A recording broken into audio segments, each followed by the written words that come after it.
hoje eu começarei uma exposição da disciplina sobre soteriologia. Eu farei algumas definições básicas no introdutório, para que vocês se situem na disciplina e percebam a importância de se estudar esse ramo da teologia sistemática que chama-se soteriologia. Tá? A soteriologia, ela divide-se em duas grandes áreas: a área objetiva e a área subjetiva. A área subjetiva trata-se especificamente da cristologia, da obra redentora de Cristo no homem, e a subjetiva é a soteriologia propriamente dita. Bom, façamos agora algumas definições básicas concernente à disciplina. A definição do termo. O nome de nosso curso vem de duas palavras gregas, ou seja, soteria, que significa salvação, e logos, que significa palavra, assunto ou coisa. Usamos o termo soteriologia para nos referirmos ao estudo da doutrina da aplicação da obra redentora no homem. Os termos objetiva e subjetiva servem para fazer referência a dois aspectos da soteriologia. O primeiro se refere à cristologia, doutrina que estuda a pessoa e obra do Redentor, enquanto o segundo se refere à soteriologia propriamente dita. Bom, então basicamente nós temos a soteriologia,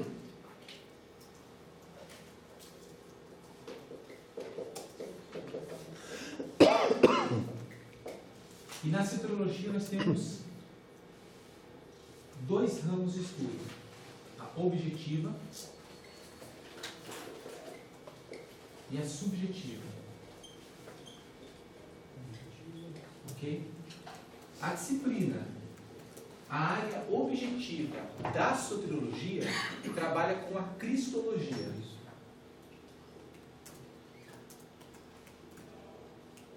E a área subjetiva do ramo da soteriologia trabalhará especificamente com a aplicação da salvação, com a soteriologia em si mesma. Tá? Então aqui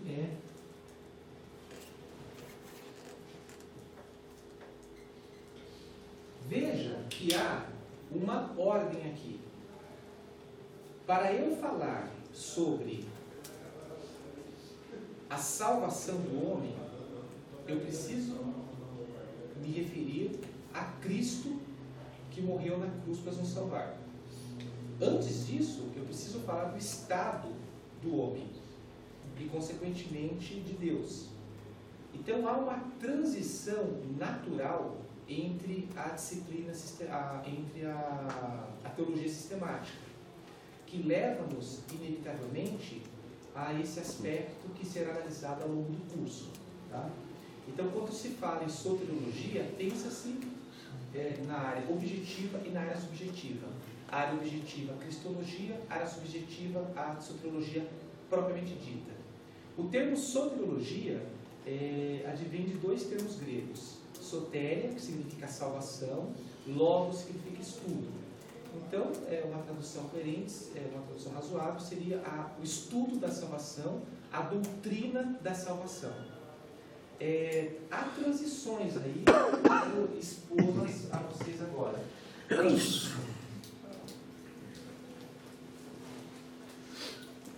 Vejam, há uma transição natural.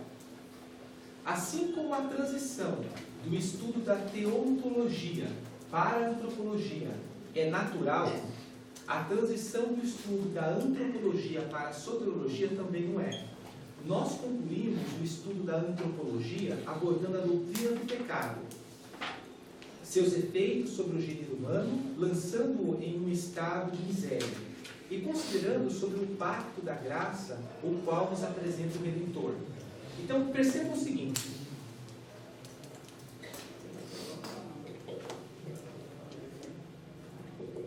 a teontologia trabalha com o estudo de Deus.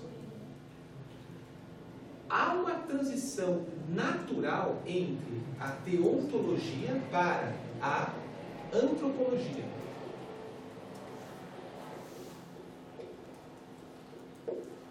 ok? Estuda-se Deus.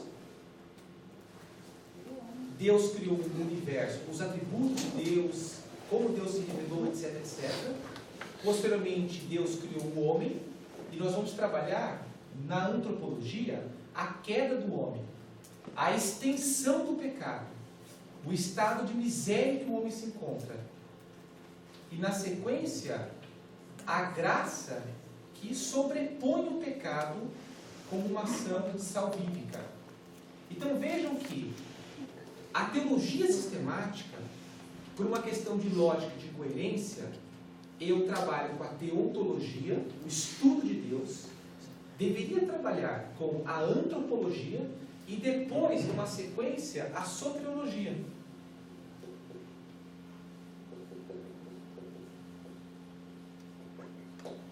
Então vejam que aqui uma sequência lógica, coerente, sistemática, que leva-nos a uma conclusão bem eficaz, desde que analisemos coerentemente os pressupostos que estão expostos lá atrás. Então, se eu entendo que Deus é o Criador, Deus é bom, Deus é soberano, ou seja, eu estudo todas as características e todas as áreas a partir do texto bíblico, a essência de Deus, quem é Deus e as suas complexidades, consequentemente eu vou analisar o homem, como ele foi criado originariamente, o seu estado de pecado e a proposta de salvação. Mas quando eu chego na soteriologia, há um desdobramento, há uma bifurcação, em que eu trabalho primeiro o aspecto objetivo, a área cristológica, e depois o aspecto subjetivo, que é a área da soteriologia propriamente dita. Dúvidas aqui? Eu não prestei atenção no negócio que você falou.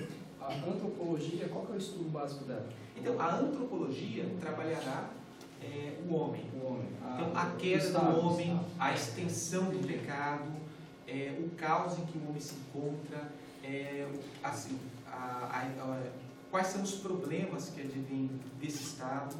Então, consequentemente, uma vez constatado o estado precário, deficitário do homem, uma disciplina na sequência seria a soteriologia. Agora vejam bem, a extensão desse pecado, até que ponto o pecado afetou a natureza humana, é objeto de muita controvérsia e de muitas discussões.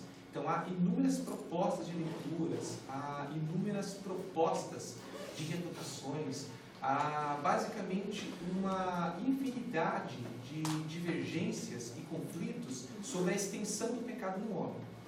O pecado afetou o homem, a natureza humana, de tal maneira que eliminou o seu livre-arbítrio?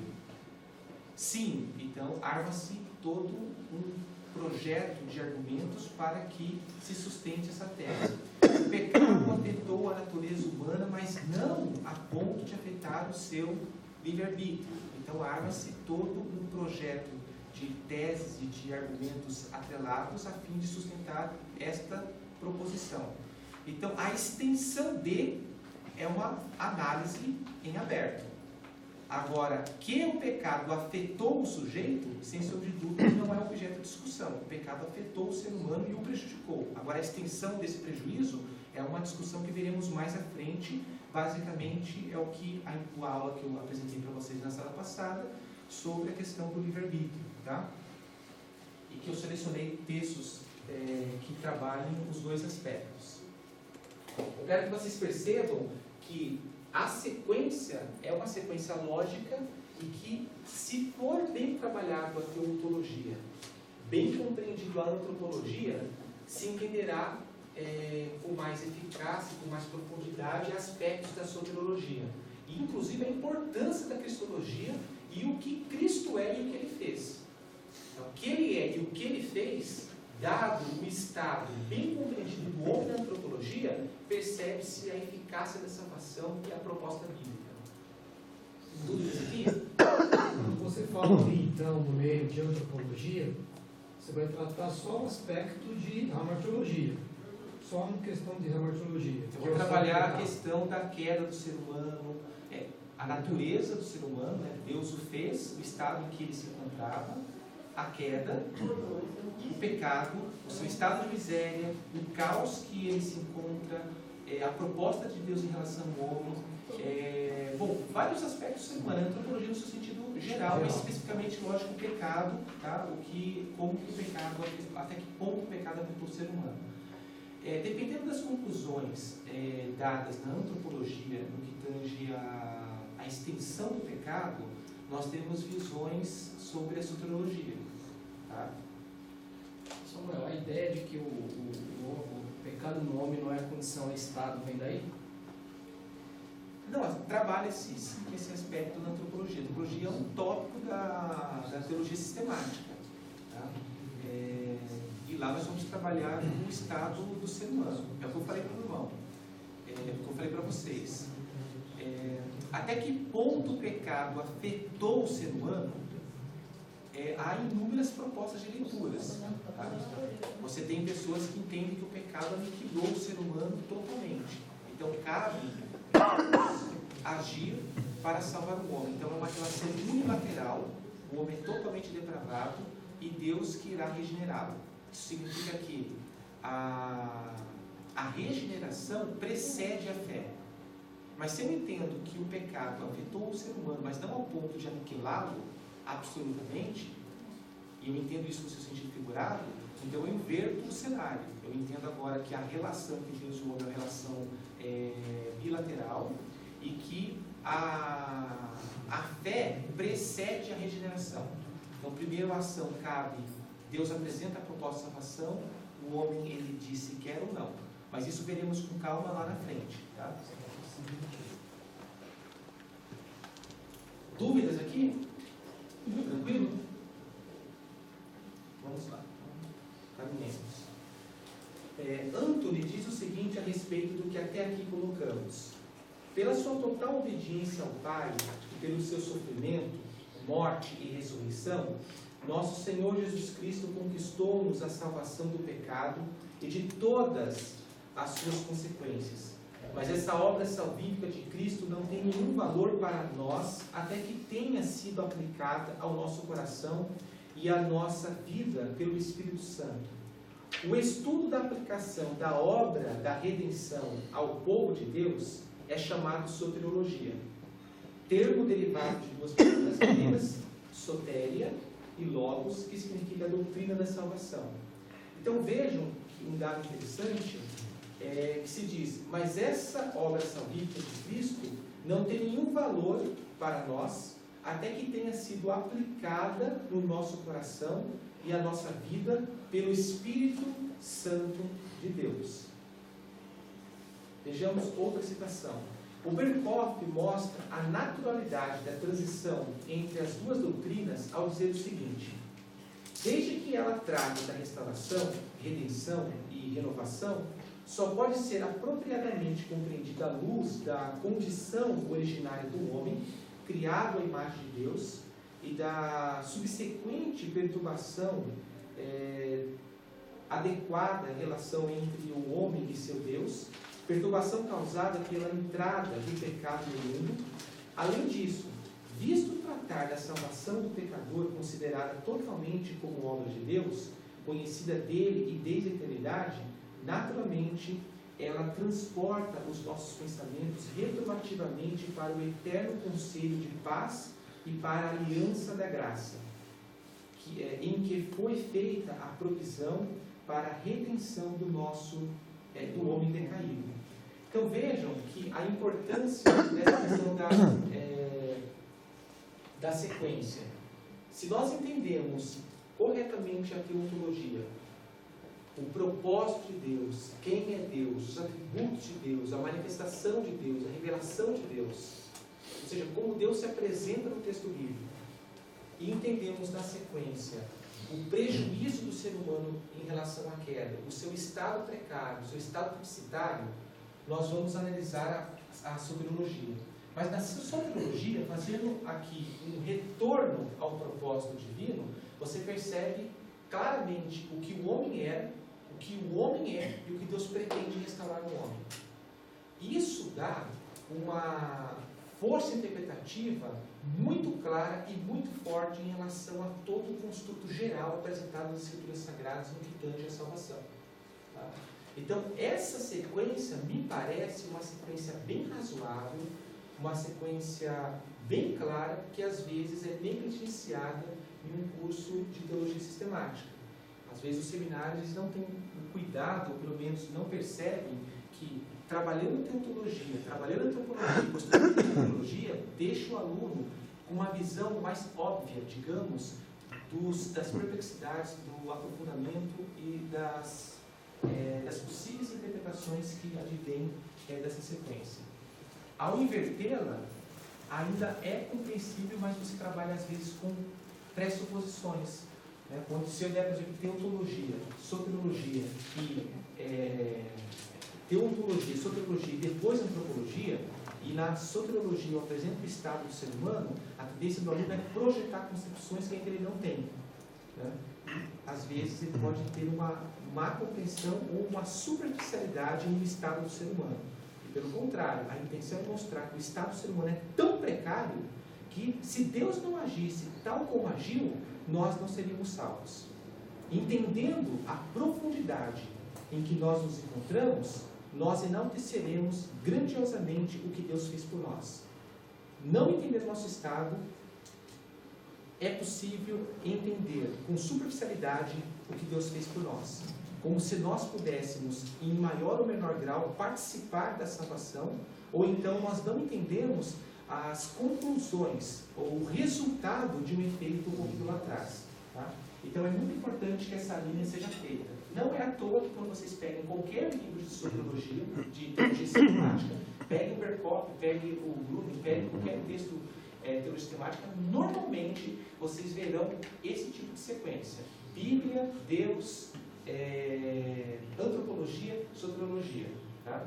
Às vezes há algumas relações, alguns blocos no meio, mas normalmente, mesmo que haja blocos, você percebe que no seu todo, você tem a teontologia primeiro, a antropologia, depois a soteriologia. Mesmo que entre blocos haja muitos outros tópicos trabalhados, como eclesiologia, etc, etc, etc. Tá? Ok? Tranquilo isso aqui? Bom, objetivo. Neste curso, daremos uma visão geral, primeiro da pessoa e obra de Cristo, e na sequência daquilo que normalmente é chamado de ordo salutis, ou seja, ordem da salvação. Percebam que é importantíssimo e imprescindível que analisemos o nosso Senhor Jesus Cristo, a obra de Cristo. Mas vejam, na próxima aula eu vou trabalhar com vocês evidências da divindade de Cristo no Novo Testamento, evidências da humanidade de Cristo no Novo Testamento, e por que não podemos conceber, assim como os gnósticos, os ebionitas e os marcionitas e outras seitas do primeiro século, segundo e terceiro, a distinção das duas naturezas de Cristo. Se nós pensarmos apenas na divindade de Cristo e desconsiderarmos a sua humanidade, ou considerarmos a sua humanidade e desconsiderarmos a sua divindade, nós temos problemas gritantes em justificar ou em apresentar a obra redentora de Cristo em nós. Há de haver uma concepção que está bem clara nas Escrituras, que Jesus Cristo é 100% homem, 100% Deus, uma só pessoa. Não se trata de duas pessoas distintas, como os ebionitas diziam. Ok? Vejam, bem compreendido as naturezas de Cristo, será bem compreendido a aplicação da obra redentiva de Cristo em nossas vidas. Então, eu entendo que esse tipo de abordagem é muito importante. Em um segundo momento, nós veremos que, entendendo que Deus é 100% homem e compreendendo que Deus é 100% Deus, que Jesus é 100% Deus, nós veremos a importância disso na obra salvífica do homem. Por quê? Havia necessidade de um ser que pudesse nos redimir dos nossos pecados, portanto não tivesse pecado, fosse um ser santo, e ao mesmo tempo para representar a raça humana que fosse homem. Então essas características eu vou trabalhar com vocês na próxima aula com mais cautela, com mais cuidado. Tá? Um detalhe, todas as aulas eu separei alguns textos, tá? São textos pré-selecionados, e os textos em que eu selecionei, eles precedem o tema da aula seguinte. Então eu fiz, isso eu vou fazer a partir da próxima aula, mas eu selecionei um tema que está mais ligado à exposição que eu fiz agora, à definição sobre salvação. Então normalmente são temas escaneados, são livros escaneados. Tá? Então eu peguei vários autores sobre a natureza do Cristo. Eu sempre vou apresentar para vocês uma leitura obrigatória e uma leitura secundária. Leitura obrigatória, normalmente não haverá muitas páginas. Eu vou pedir que vocês leiam o texto e façam os apontamentos pertinentes na leitura de vocês e me entreguem na próxima aula. Por que isso é necessário? Porque a minha intenção é que ao assistirem às aulas e fazerem um resumo do texto que eu vou passar a vocês e me entregarem, nós eliminaremos muitos problemas futuros e evitaremos também muitas perguntas que às vezes já estão no texto e o aluno não teve cuidado de ler. Às vezes ler o texto evita perguntas que às vezes não há necessidade de ter sido feitas. Aqui também vai ampliar a capacidade de vocês de compreender os autores e também horizontalizar a capacidade de vocês no assunto. E eu fiz isso nesta aula. Tá? Então, vejam que a leitura obrigatória, eu vou passar para vocês por e-mail, tá? Então vocês não vão precisar pegar nenhum texto na biblioteca, não vão precisar pegar não vão precisar comprar o livro. Evidentemente que eu peguei partes do livro, tá? Não é o livro todo. Quem quiser se aprofundar no assunto, vocês compram o livro e leiam ele de ponta a ponta. Mas para o nosso tema, para a nossa aula, esse livro, para vocês me entregarem um resuminho dele para a próxima aula, tá? Salvação, passado, presente e futuro, do Sproul. É muito bom esse texto, tá? E basicamente ele vai trabalhar o seguinte: ele vai dizer que a salvação, nós encontramos no Novo Testamento todos os significados e tempos possíveis, tá? No texto grego. Então, quando vocês pegarem o termo salvação no Novo Testamento, ele vai apresentar para vocês quanto que salvação refere-se, por exemplo, a uma cura divina, circunstancial naquele momento, e quanto que ela vai trabalhar com a salvação que tange realmente a questão soteriológica. Então, mesmo que a palavra, eu sei que isso é óbvio, né?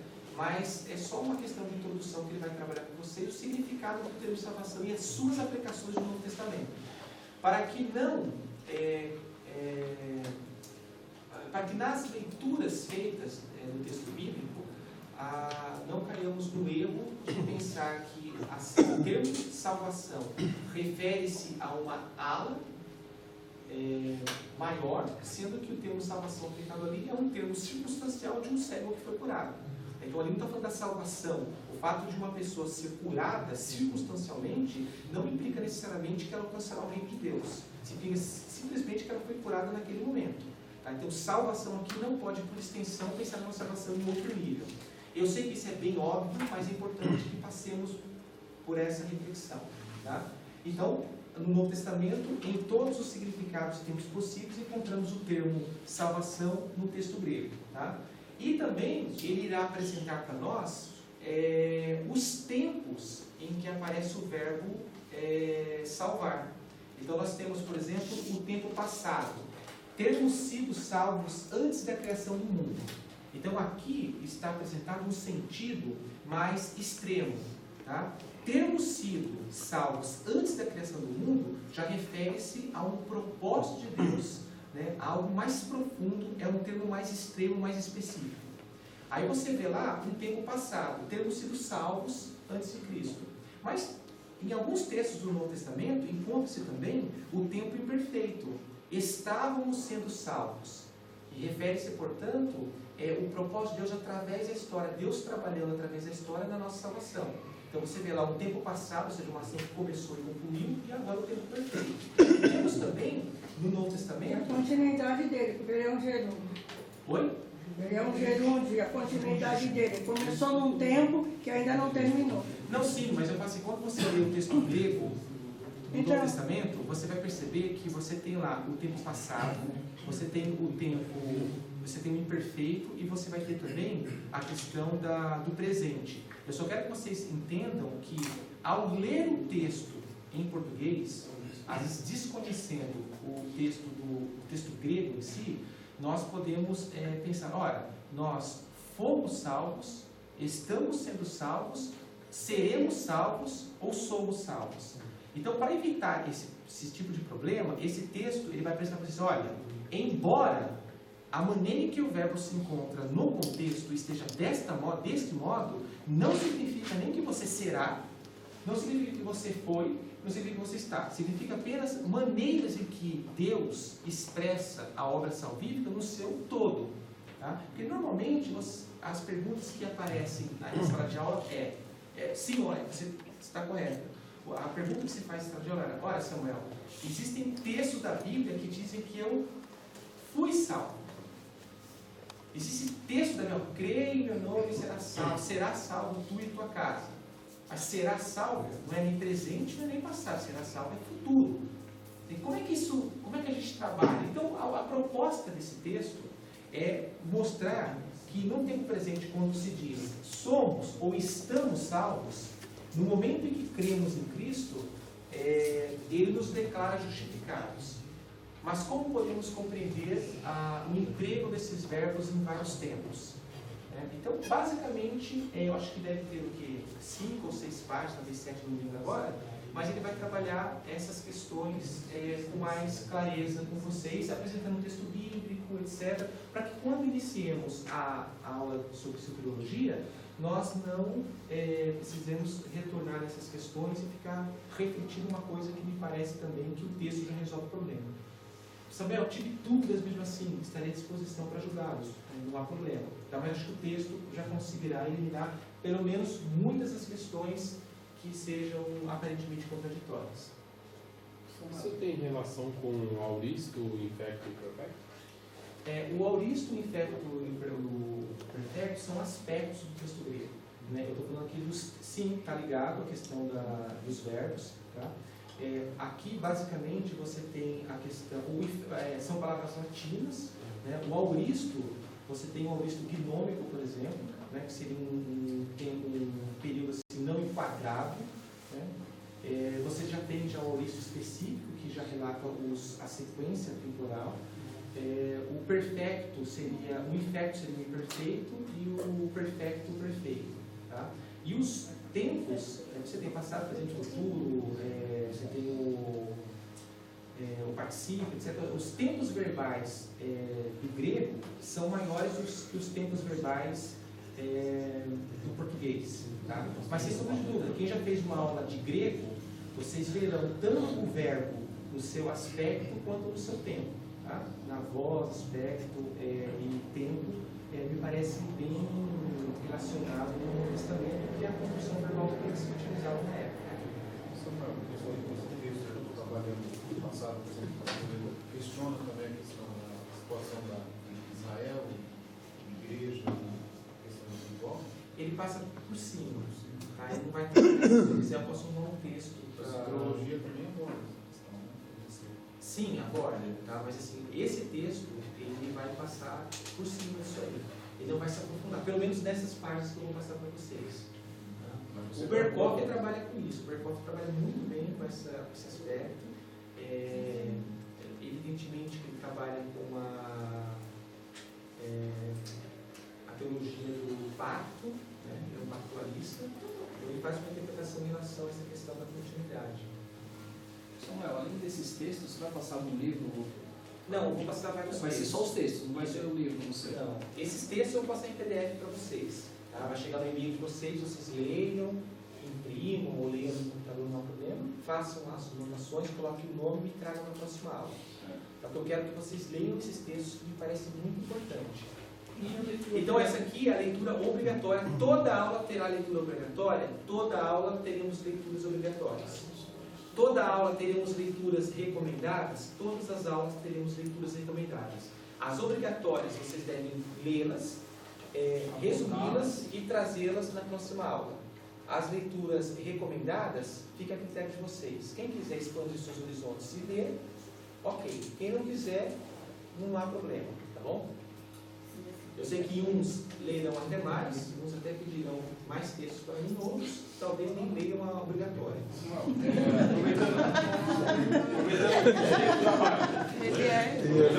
Aproveitando o desafio do trabalho. Os versículos comentados. Os trabalhos? É o do trabalho. Eu estou negociando com o Ribeiro uma proposta que ele está analisando ali. Então, me dê mais uma semaninha, tá? Na próxima aula eu falo exatamente para você o que eu pretendo fazer. Tá bom? Recomendação. Salvos pela Graça, de Anthony, na editora Cultura Cristã. É um bom texto. Vocês vão... eu quero que vocês apreciem esse texto. Tá?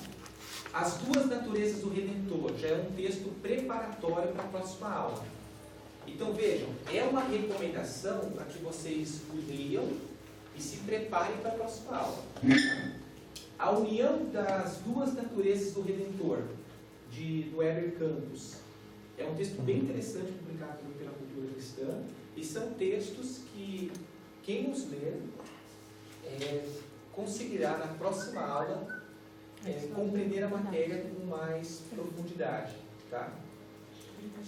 Bom, então basicamente é desta maneira que eu irei trabalhar com vocês. Faço uma aula expositiva, apresento uma leitura obrigatória, mando para vocês. Se eu não tiver tempo de escanear, a maioria dos textos estão escaneados, mas se porventura ao longo do curso eu achar que um texto X ou um texto Y é pertinente para a compreensão de vocês, eu irei escaneá-lo. Se eu não tiver tempo para isso, eu deixo na biblioteca para que vocês tirem xerox, tá? Ou passo a livro de recomendação.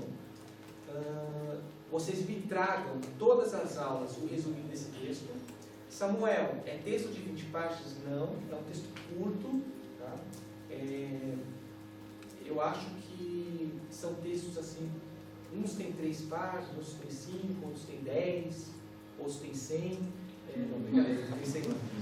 Tem menos páginas, mas que vocês façam isso, que será bem proveitoso para o nosso curso. E muitas dúvidas que vocês tenham, os textos por si mesmos, eu acho que já eliminará esse tipo de problema. Tá? Pessoal, dúvidas aqui? Existe um conceito de salvação na filosofia de Agostinho, assim, que ele pegou alguma coisa emprestada de Platão? Tem como ter esse conceito da filosofia? Você que é da área da filosofia, já uma questão salvífica ou não? Só aquele conceito de Deus, mundo das ideias, Então, é importante lembrar o seguinte: existe, evidentemente, isso nós veremos na próxima aula, a questão dos gnósticos, por exemplo. O gnosticismo, ele é tido como uma seita helenizante. Desculpa, o gnosticismo é dito pelos pais da igreja como a sabedoria dos gregos. E há quem diga que ele é uma seita helenizante. Me parece que as duas concepções abrangem um certo grau de verdade, mas não abrangem a totalidade da verdade. Porque o gnosticismo, embora embora preceda o primeiro século, no primeiro século, na condição de gnosticismo cristão, ou seja, absorveu o conceito do cristianismo, ele é tanto por um lado a tentativa de, do Ocidente, helenizar o Oriente e do Oriente orientalizar o Ocidente. E há uma mistura profunda entre conceitos gregos, conceitos orientais, conceitos das religiões e mistérios. Então é um sincretismo profundo que há no primeiro século. Tendo em vista que o cristianismo ele encontra-se o seu ápice naquele período, evidentemente na condição de sincretista, o gnosticismo ele absorve conceitos do cristianismo. Tá? E há toda uma construção de salvação a partir de interpretações de Platão, a partir de interpretações de conceitos orientais, das religiões e mistérios, e inúmeras interpretações que são feitas em relação ao cristianismo e propostas que nós teremos dos estudantes de outras escolas da época. Tá? O próprio Plotino, no século II para o século III, Plotino, no século III, ele escreveu um tratado contra os gnósticos, dizendo que os gnósticos interpretou erradamente o Platão, no que tange ao conceito da matéria. Então, enquanto os gnósticos diziam que a matéria era má, Platão nunca o disse, e o Plotino, que era um pagão, escreve um tratado contra os gnósticos para dizer que a sua interpretação do platonismo estava equivocada e também para dizer que os cristãos o interpretaram de maneira mais próxima. Então, vejam que essa questão de salvação, ela abrange tanto o aspecto filosófico do cristianismo e também conceitos da filosofia que são trazidas para dentro do cristianismo. O próprio Santo Agostinho, ele fez uma releitura de Plotino e absorveu muitos conceitos plotinianos para a construção dessa filosofia, e também ele leu Cícero, ele conheceu o ceticismo através de Cícero, de Acercilau de Carnelas, ele leu, evidentemente, o Aristóteles e outros filósofos do seu período e o que percebeu. Então, em Santo Agostinho, percebe-se, evidentemente, uma profunda influência da filosofia, mas também como Tomás de Aquino fez, como outros filósofos fizeram. Então, quando nós pensamos em questão salvífica, há de haver uma sensibilidade de analisar até que ponto que aquele filósofo expressou uma doutrina cristã do primeiro século e quando e como ele recorreu à filosofia para sustentar uma concepção cristã desse período, a fim de organizar e articular as suas ideias frente às oposições que eram apresentadas. Tá? Nós veremos isso também mais à frente. É como eu disse para vocês na aula passada. Vocês pegam Homero, vocês conseguem, a partir de Homero, extrair justificativas sobre o destino e a responsabilidade humana, e vocês pegam a Bíblia, vocês têm também tentativas de justificar tanto a predestinação quanto o livre-arbítrio. E aí nós temos uma pluralidade de intérpretes que propõem a melhor leitura da Bíblia e uma pluralidade de filósofos que propõem a melhor leitura de Homero. Então, na filosofia e no cristianismo, esses temas me parecem às vezes comuns, né? Há uma certa afinidade. Longe de me dizer que isso influenciou aquilo, que é um trabalho mais técnico, precisa analisar os textos com mais cuidado. Mas há sim uma influência indiscutível do primeiro século em diante. Tá?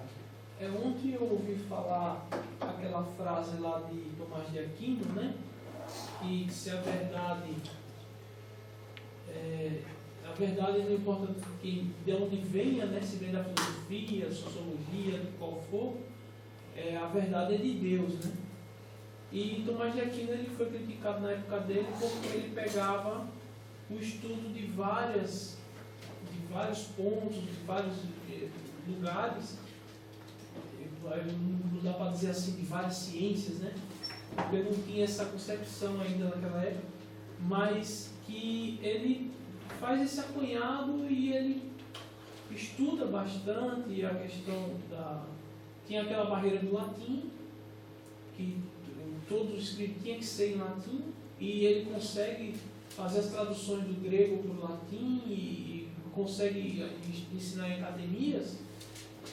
Então, que eu acho, dá para percebe-se que tem uma ligação entre o cristianismo, ou a cristandade, né, como se fala na história, e todas as outras ciências e todas as outras matérias. Sempre fazer distinção de secularismo vamos dizer assim, santo e profano. Então, aí eu lhe faço uma pergunta, talvez seja até uma pergunta meio que herege, né? Será que porque nós vemos que aqui no para trás, aqui no século XIII, e de aquilo para trás tinha uma mente mais, vamos dizer assim, mais abrangente. E de Lutero para cá, a igreja não se tornou uma mente luterana, assim, santo e profano, preto e branco, um negócio bem distinto, assim, ou não? Como pode ser explicar essa... Possa ser que esteja fugindo um pouco da aula, mas... Então, vamos pensar o seguinte. Quando você faz essa abordagem, a gente precisa trabalhar um pouquinho com a sua exposição. Foi uma pergunta muito boa, eu tenho o maior prazer em responder. Mas pensando o seguinte, há um pedagogo alemão chamado Christoph Keller. Ele foi o responsável no século XVII em dividir a história da humanidade em história antiga, Idade Antiga, Idade Média e Idade Moderna. E ele escreveu 3 manuais, respectivamente, a essas idades. Tá? E ele foi responsável em entender que a Idade Antiga terminou em 324, com a ascensão de Constantino no governo, e terminou em 1453, com a invasão dos turcos em Constantinopla. Em seguida, inicia-se a Idade Moderna. Lembre-se que o Christopher, ele estava na Idade Moderna e ele foi o responsável em dizer que, na Idade Antiga, tivemos uma produção literária muito grande, uma reflexão profunda, uma horizontalização da compreensão da literatura. Os gregos, portanto, influenciaram em muito na construção intelectual da humanidade, mas ele afirmava que na Idade Média foi um período estéril, um período obscuro, um período que não teve nenhuma produção relevante. E que na modernidade, tendo em vista que a antiguidade herdou para nós uma produção literária muito vasta, nós poderíamos agora alcançar a ciência e a evolução da humanidade. Vejam que essa interpretação é tendenciosa. E as escolas, em muitos livros, adotam a concepção, ou pelo menos adotavam a concepção desse pedagogo alemão do século XVII, simplesmente pelo fato de que também muitos livros antigos classificavam, divergiam apenas no início da Idade Média. Enquanto ele afirmava que foi em 324 que se iniciou a Idade Média, as escolas dizem que foi em 436 com a queda de Roma e em 453 com a queda de Constantinopla, e inicia-se, portanto, a Idade Moderna. Mas tanto Petrarca na Renascença, quanto o Christoph Keller no século XVII, tinha uma visão pejorativa da Idade Média como um período obscuro. Tanto é que a classificação de Idade Média ou Idade das Trevas, em contraposição ao Iluminismo, que é o período das luzes, significa que agora nós temos a luz e eles estavam na escuridão. Agora vejam, se nós pensarmos isso a partir de uma concepção dos medievais, veremos que, primeiro, os medievais não se viam no meio de coisa nenhuma. Muitos deles se achavam como estavam no fim da história, ou no mínimo estavam montados nos ombros de grandes homens do passado, e pelo fato deles estarem montados nos ombros de grandes homens do passado, eles conseguiam chegar além, mais à frente do que os próprios antigos. Isso é uma citação de um filósofo no século XIV, não é Isaac Newton, não, é do século XIII, se não me engano, que ele cita essa questão. Tá? Eu não vou me lembrar agora o nome do filósofo ou um dos pais da igreja que citaram essa citação. Agora, um dado muito importante. Os filósofos da idade, os cristãos, a igreja, no período medieval, eles tomaram algumas posições a partir de uma interpretação da própria atitude do apóstolo Paulo. Hoje em dia, no meio universitário, no meio acadêmico, você chamar alguém de filósofo é uma honra, é um elogio. Na Idade Média, isso não pegava muito bem. Por que os medievais não chamavam a si mesmos de filósofos? Porque filósofo ou era infiel ou era pagão. O Aristóteles, que foi um dos filósofos mais proeminentes naquele período medieval, não só ele, havia outros, mas se pensarmos na influência que o pensamento aristotélico contribuiu para os cristãos da Idade Média, perceberemos que Aristóteles ele é um filósofo pré-cristão. Então ele era um pagão. Se vocês virem, por exemplo, Averroes e Avicena, eles eram islâmicos, portanto eles eram infiéis. Moisés Maimônides, ele era um judeu, portanto ele era um infiel. Então o termo filósofo ou estava associado com paganismo ou estava associado com infidelidade em relação à doutrina cristã. Então quem eram os homens da Idade Média? Os medievais chamavam os pais da igreja, os padres da igreja, que nós usamos essa nomenclatura, como os santos da igreja. E eles se chamavam de ou teólogos, ou estudiosos da doutrina cristã, e se eles utilizassem da filosofia para argumentar e defender o seu objeto de fé, eles não se chamavam de filósofos, mas eles se diziam ou filosofantes ou teólogos filosofantes. Vejam que na própria Idade Média você tem, embora utilize-se concepções da filosofia para justificar a sua fé, essa apropriação não é feita no seu termo total, como dizer assim, olha, portanto eu sou um filósofo. Não, há uma distinção aqui. Agora um aspecto importante se trabalhar. Essas questões, essa posição dos filósofos no período medieval tornou-se uma bifurcação de atitudes. Porque quando nós lemos Atos dos Apóstolos, capítulo 17, percebe-se que Paulo, no Areópago, discutindo com os históricos e com os epicureus, ele utilizou-se da filosofia, de pressupostos filosóficos, de argumentos filosóficos, citação de filósofos, para expor a doutrina cristã. Em Coríntios, ele já diz que uns pedem sinal, outros pedem milagres, mas eu apresentarei o Evangelho de Cristo.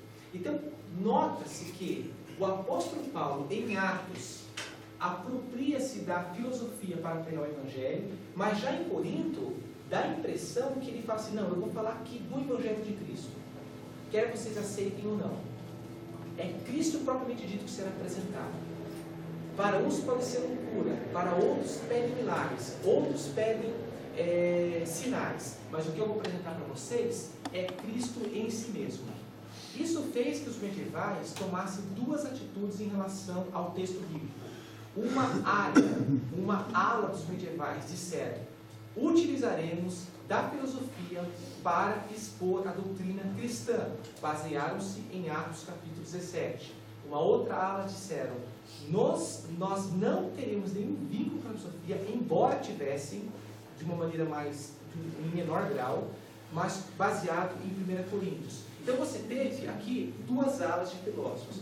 A primeira, que interpretava a união, a aproximação da filosofia com a teologia, nós temos, por exemplo, o Santo Agostinho. O Santo Agostinho, ele utilizou e muito da filosofia para apresentar suas argumentações. Agora, pensando nos renascentistas. No surgimento da Renascença, o que é a Renascença? A Renascença é o ressurgimento de aspectos do período antigo que são transportados para o período renascentista, que é após o período medieval. Muito embora uns coloquem a Idade Tardia, mas pensemos num aspecto mais centralizado aqui. Ali nós temos o Petrarca, que lia o latim de Cícero e via que o latim medieval era um latim meio truncado, então ele tinha a proposta de propagar o latim em toda a Itália. Então ele distribui cartas para toda aquela região, dizendo, como uma comunicação, como se fosse uma pessoa que fizesse contatos internacionais, mas com o latim de Cícero, a fim de propagá-lo, e ali inseriu também muitas questões filosóficas. E você tem um resgate de proposições, de conceitos da filosofia dos antigos nesse período. E lembre-se que no período renascentista, com os humanistas, que nada mais são do que pessoas que apreciam a arte, a literatura e os textos antigos, principalmente a filosofia, nós temos ali Erasmo de Roterdã e Erasmo, que estão no período renascentista. E quando eles debatem a questão da predestinação e da liberdade, porque Erasmo escreveu um texto contra o Lutero, em 1524, defendendo a liberdade humana, fazendo uma leitura do texto bíblico, e Lutero, um ano depois, em 1525, escreve o Servo Livre para combater Erasmo de Roterdã, fazendo uma releitura do texto bíblico, contrariando os próprios textos que Erasmo argumentou para defendê-la. Então, nessa discussão, já há uma profunda relação com a antiguidade, porque lá no século III nós temos Crisipo e nós temos Epicuro. Crisipo e Epicuro, baseando-se também nos tragediógrafos, como Sófocles, Ésquilo e o Eurípides. Eurípides escreveu a Medéia, o Sófocles escreveu Sete contra Tebas, escreveu Édipo Rei, e tenta fazer uma interpretação de Homero em relação ao destino e à liberdade humana e à responsabilidade humana. Ali você tem, portanto, um conflito profundo entre uns interpretando Homero dizendo o destino é parcial e a liberdade é existente, outros dizendo que há uma possibilidade de unificar tanto liberdade quanto destino. Você tem, portanto, a proposição do Crisipo no século III e várias interpretações de escolas que sucedem. Isso significa que, se nós fizermos uma comparação no período renascentista com o período da antiguidade, há uma profunda relação do mesmo debate, do mesmo problema e resultados próximos. Ora, se pegarmos Erasmo de Roterdã e Martinho Lutero e analisarmos os argumentos que estão apresentados ali, a fim de defender a liberdade e o destino, há um paralelo muito profundo com a antiguidade. Então, eu acho uma pretensão ou um equívoco baseado na história da filosofia antiga dizer que, no movimento de Lutero e de Martinho Lutero na Reforma Protestante, e também com os textos de Calvino, dizer que não há uma relação com a filosofia. Se você ler, por exemplo, Calvino, você perceberá que ele dá um show de filosofia. Ele cita Aristóteles, Platão, ele cita os tragediógrafos, ele cita Plutarco, ele cita Cícero, e Cícero comenta muitos filósofos da antiguidade. João Calvino dá um show de filosofia. Quem quiser conhecer filosofia, leia Calvino, você vai conseguir ter uma fonte bibliográfica muito grande para os antigos. Então, não me parece razoável um argumento de que, a partir da Reforma Protestante, não há uma ascensão da filosofia, ou que não haja proposições inseridas nesse contexto. Pelo contrário, talvez seja uma má leitura de quem lê esses teólogos, ou então uma compreensão um pouco restrita em relação a isso. Mas podemos abrir mais o leque e compreendemos essas questões. Eu fiz só uma breve demonstração, só para você entender que há sim um ponto de conexão que a filosofia permeia ali, tá? Facilmente. Pessoal, muito obrigado, tá? Deus abençoe. Bom?